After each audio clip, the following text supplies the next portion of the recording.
अब जान जाए कि हमरो आदमी खराब ना होन मलंग जी।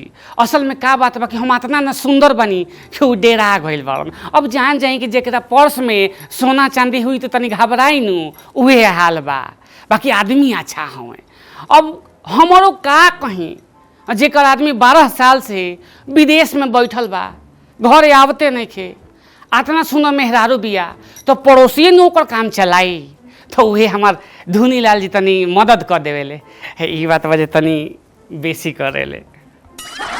अब जान जाई जी पंचायती बैठ गई हमार मरद धुनी लाल के घींच ले तो लोग पूछल के छई बताव धुनी लाल तहारा फुलेसरी के बीच का बा। तो हम कहनी कुछ नहीं के भाई, आ धुनी जी अच्छा आदमी हवन, हमार मदद उदद करत रहेलन। अब यही बात पर उनकर मेहरारू कहली कि हाँ नु अच्छा आदमी होन का दो, हमारा के ताज तक कुछ देहले ना, आ तहरा के राशन पहुँचावेले, सब्जी पहुँचावेले, सब कुछ तहरा के देवेले। हम कहनी कि अच्छा बताओ ई कोनो खराब बात हो कोई के मदद कइल जेकर मर्द मानुष विदेश में बा हैं।